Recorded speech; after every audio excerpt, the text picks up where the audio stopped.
Hello and welcome to On Watch by MarketWatch. I'm Jeremy Owens. It's been roughly 2 years since Elon Musk began buying Twitter stock, seemingly on a whim. In that short period, a lot has happened. Musk agreed to buy Twitter for $44 billion, tried to get out of it, ended up in court, bought Twitter, fired most of its workers, renamed it X, and proceeded to chase away many large advertisers. That's certainly enough drama for a book. But the journalist who is telling the story contends that it starts much earlier, and that Musk is only a co-star. Today, author Kurt Wagner tells us a different Twitter tale. Then we will welcome Financial Face-Off to the podcast.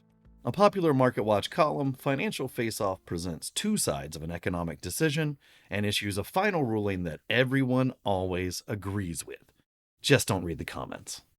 Today, we're bringing you a debate that has divided Americans for more than a century. First, let's talk about Twitter. X. Jack Dorsey co-founded Twitter and was an early CEO before being forced out. Like any good Silicon Valley entrepreneur, he used that exit as an excuse to start a new company called Square. So it was a shock to many inside and outside the company when Dorsey returned as CEO of Twitter in 2015, while also retaining the same position at Square. That's where longtime journalist Kurt Wagner starts his new book, Battle of the Bird: Jack Dorsey, Elon Musk, and the $44 billion fight for Twitter's soul, which is out this week.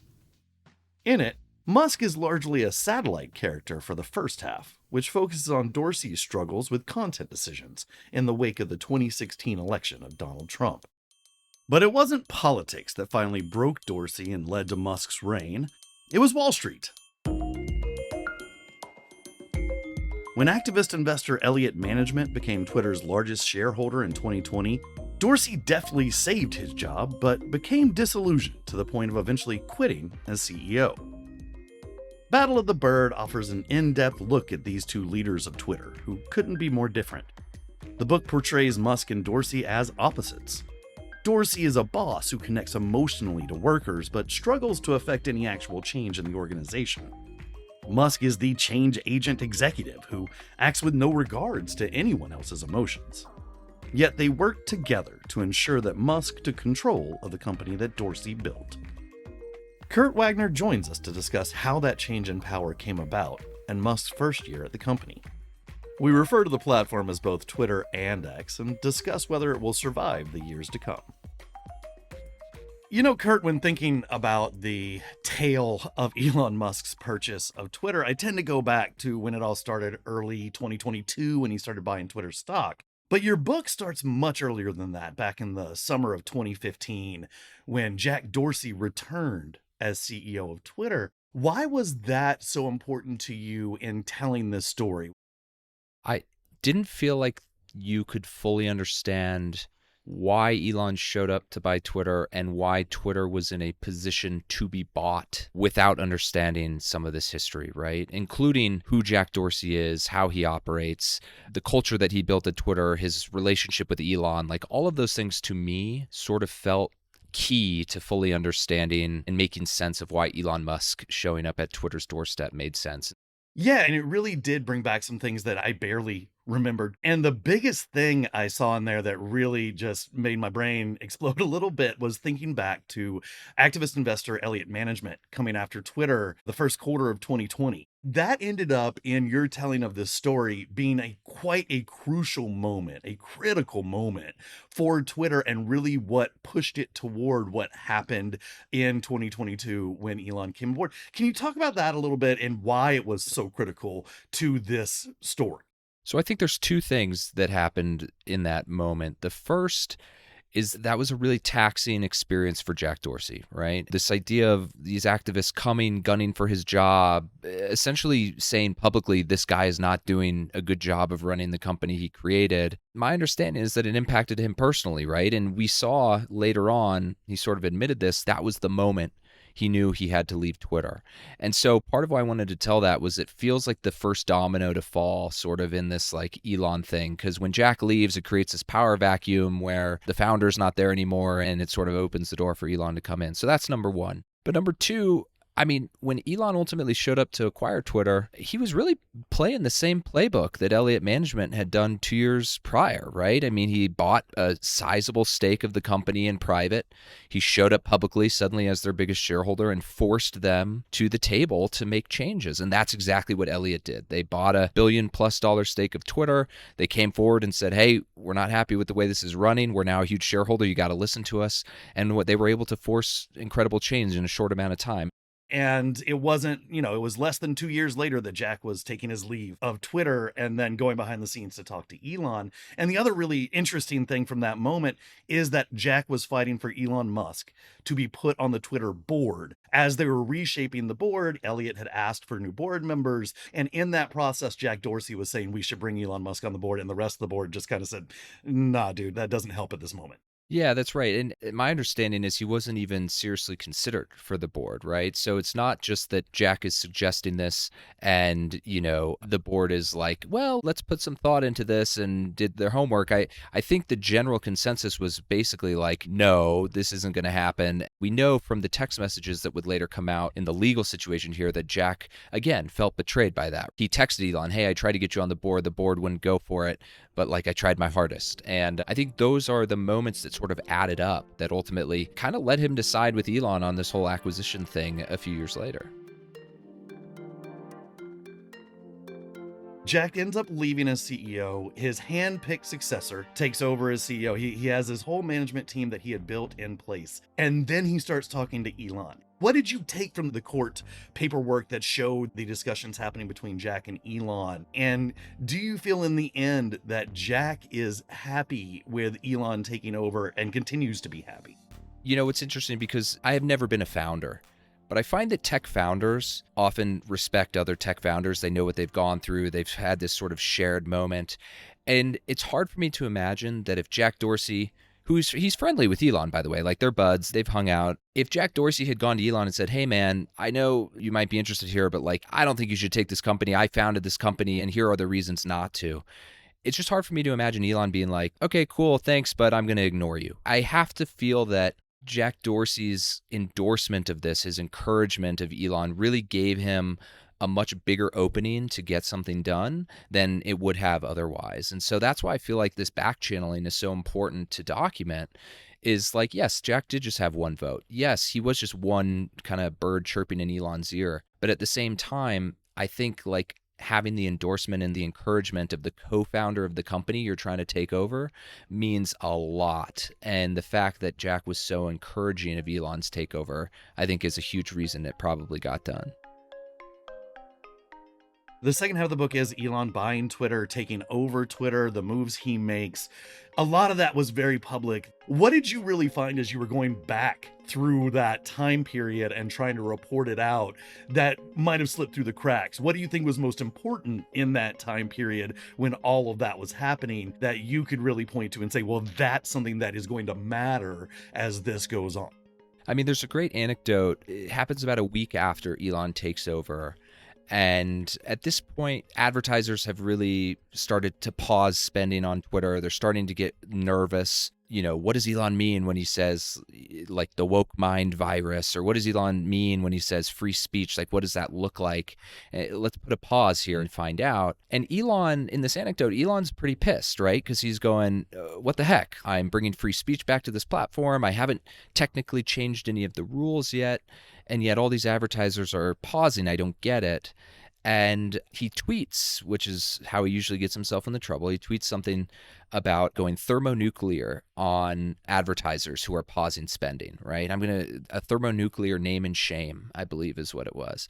And his head of sales speaks to him and she says, Elon, you can't go to war with advertisers. And he goes, oh, I'll go to war and I win wars. I love that anecdote because it kind of gives you this glimpse into his mindset, right? Which is that anyone who's not immediately in support of whatever kind of his version of free speech looks like is now an enemy and someone to be at war with. This is 1 week in, right? And now fast forward 16 months or whatever it's been, and he's still doing the same thing, going after Disney, telling advertisers to go, F themselves on stage at a conference. The things that we saw 1 week into Elon's tenure are the same things we're seeing 16 months later. But I think it's just those types of moments that are sort of like a glimpse into the future of where this thing was going, a little foreshadowing, if you will.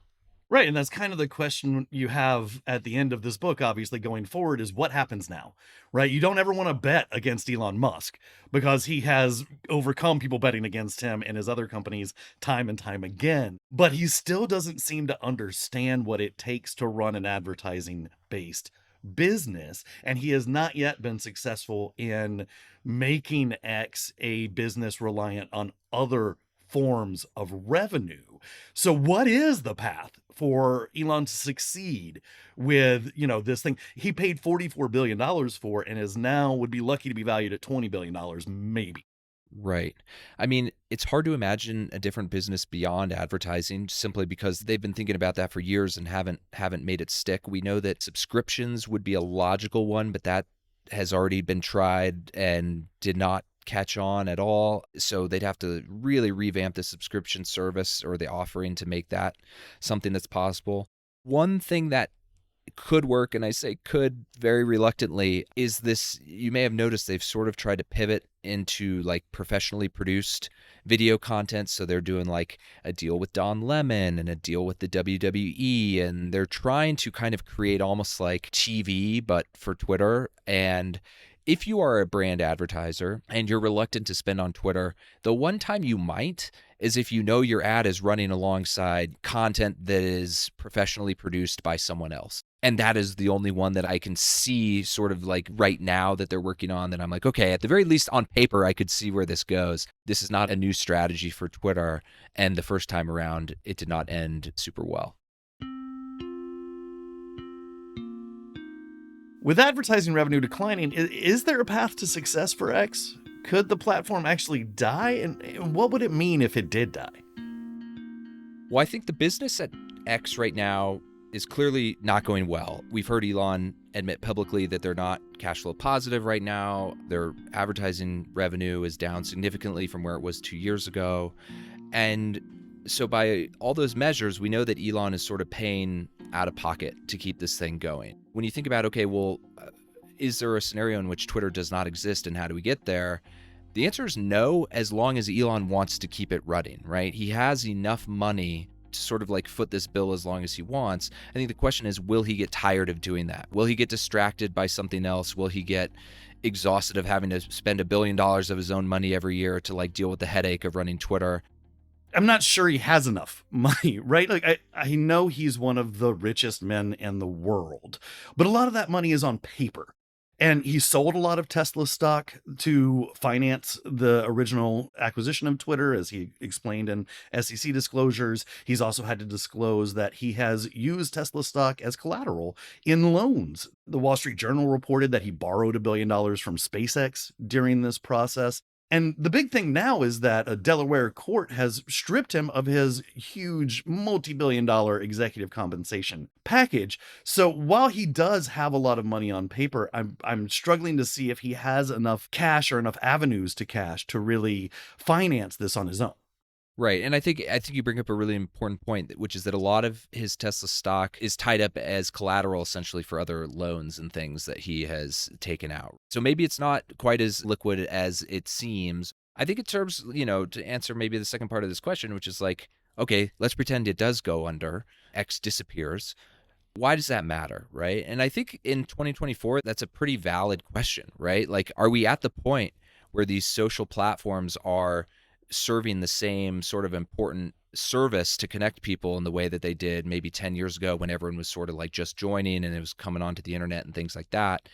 But I think about X and where it sort of fits in a unique place is like the public speed at which information moves on X. I mean, Jeremy, you know this, like it's changed our entire industry. It's changed the entire media industry, and it's hard to imagine ever going back, right? And the speed at which people get at their information could be dramatically impacted if X goes away. I'm not sure if we're necessarily going to like lose, the health of the public discourse or whatever. It doesn't really feel like that's at risk here. But I do find that despite everything, I can still get some, information quite quickly on X that you just can't get anywhere else. And That's gotten worse, I think, since he took over, but I still think it's a value prop that Twitter provides. Well, I'm still on that platform and waiting around to see what happens. Thanks so much for taking the time to tell us how we got to this point, Kurt. Thank you. Thank you for having me. This was a lot of fun. We reached out to both Jack Dorsey and Elon Musk for comment on the release of Kurt's book, but didn't hear back. We're going to take a quick break. Coming up, a financial face-off. Stay with us.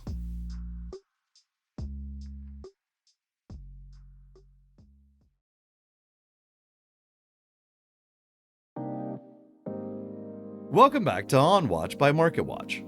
Before the break, we talked with author Kurt Wagner about how Jack Dorsey's Twitter became Elon Musk's X. Now we're bringing you a new segment, Financial Face-Off, a MarketWatch feature in which we debate to help you make more informed financial decisions. Today, I'm going to act as the referee and judge for an age-old debate, cats versus dogs. Now, while this is a debate that can take many angles, we're focusing today on the financial reality of owning one of these two pets.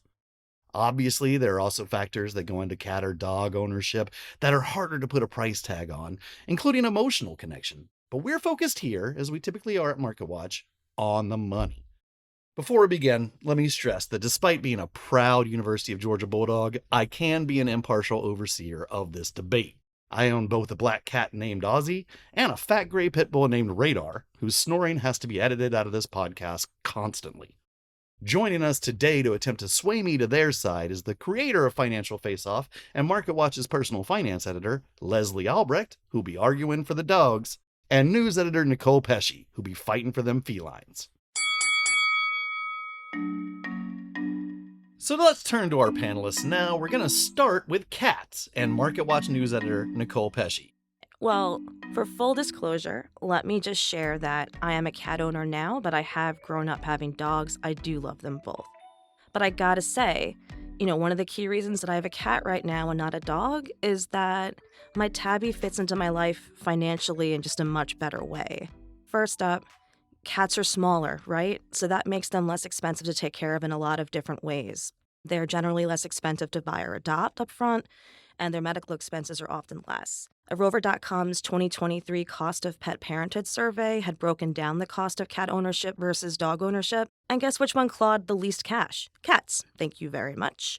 The report put the annual cost of owning a cat, including your food, your litter, and your toys, to ranging between $325 to maybe $1,600 on the high end. Of course, we all know we could spend a lot less or a lot more, but these were just averages. And then the annual essentials for owning a dog were twice as much, beginning at $610 a year on the low end and up to over $3,500 on the high end. Now, with cats being smaller, they generally eat less food than dogs do, so that is saving you money.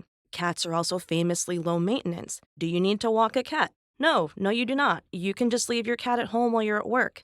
You don't have to worry about hiring a cat sitter or a cat walker the way you're going to have to do with a dog. And while dog walkers can be cheap, a Rover, can put them starting at maybe $20 a walk on the low end. There was a CBS News report earlier this year that a New York City dog owner was complaining about paying over $600 a month to get their dog walked. And let's also talk housing. If you're renting, it could be a lot easier to find an apartment that's going to be cat-friendly than dog-friendly. And when I was recently apartment hunting, I was seeing a lot of sorry, no dogs allowed signs and really nothing with cats.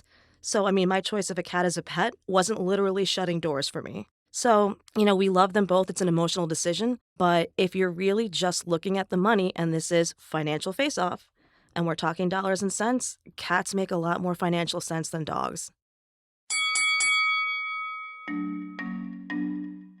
And now our canine combatant, Leslie Albrecht, tells us why dogs are the better option if you're looking at your checkbook.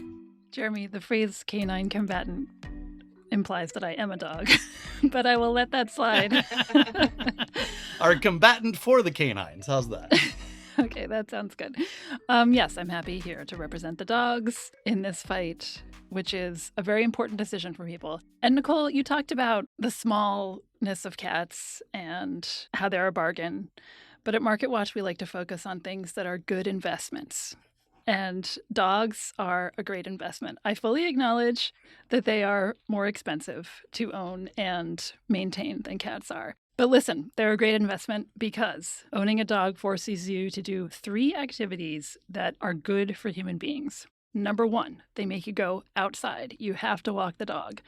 Being outside, being in fresh air, being around nature, that ups your chances of experiencing a concept known as soft fascination, which basically lets your brain relax as you look at things like trees, and that makes you happy.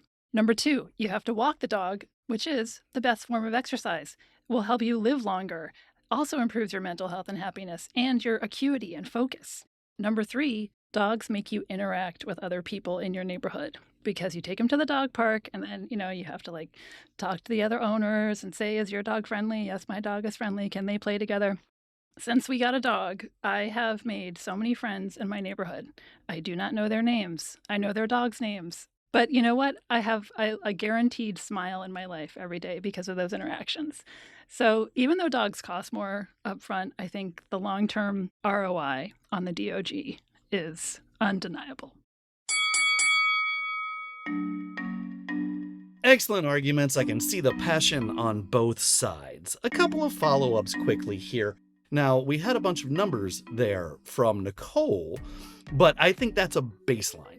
So my questions to both of you will be about extra above that baseline. And the number one thing for me with dogs, Leslie, is their capability to destroy just about everything in my entire house. And that's not something you typically put on a budget line and can be catastrophic. How do you put that possibility either from dog destroying everything you own or even from an emergency vet visit with that return on investment thesis that you put forward? Okay, I'm glad you asked that question. And I fully acknowledge that dogs do things like chew the bottoms of chairs and destroy socks and underwear and all the rest of your clothes. And my entire bookshelf, I'll point out. Your entire bookshelf. But here's what's happening when your dog is destroying your possessions. You know what's good about that? It's creating memories for you and your family.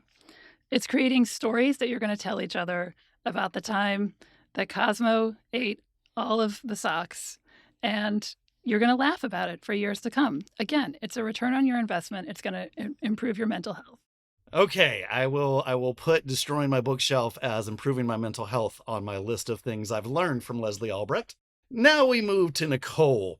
And Nicole, a similar question for you.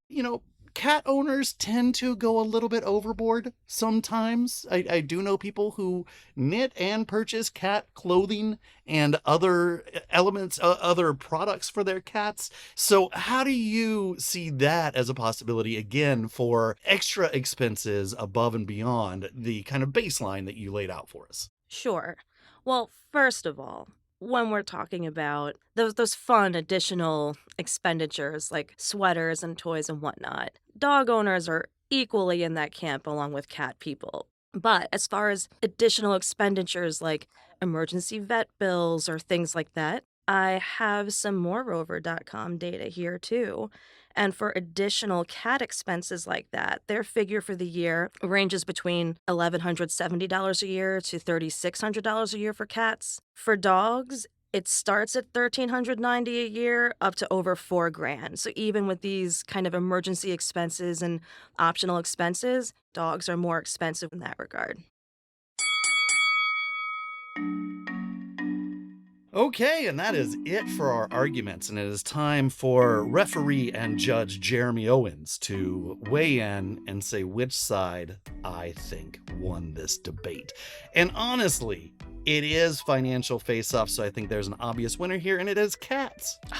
If you're looking for just money, then it's cats, but I want to bring this up. If you're only worried about money when obtaining a pet, then you should probably go for a hamster or a gerbil, a lizard maybe, or a snake. There are many other cheaper animals if you want to bring a pet into your home than a cat. And that's it for Financial Face-Off today. If you agree or disagree with my verdict, please let us know. Send us an email, or if you're a listener on Spotify, answer our poll about who won this round. And if you have any ideas for a future Financial Face-Off, let us know that too. One more thing before we go. If you are thinking about getting any kind of pet, please visit your local animal shelter. Many animals need a home. Adopt, don't shop. Nicole, Leslie, thank you so much for your arguments today. Go home and pet those cute little pets right on the head for me. Thanks, Jeremy. And that's it for this episode. Thanks to Kurt Wagner. His book is Battle for the Bird, and it's out this week. Thanks also to Nicole Pesci and Leslie Albrecht. To keep following the latest on Twitter and to read more financial face-offs, head to MarketWatch.com. You can subscribe to the show wherever you get your podcasts, and please do. If you like what you heard, please leave us a rating or review. It really helps others discover the show. And let us know what you want to hear from us. You can reach us at onwatch@marketwatch.com. And if you're a listener on Spotify, be sure to answer this week's poll. The show is hosted by me, Jeremy Owens, and produced by Meta Lutzhoft and Katie Ferguson, who also mixed this episode. Melissa Haggerty is the executive producer. We'll be back next week with a new episode, and until then, we'll be watching.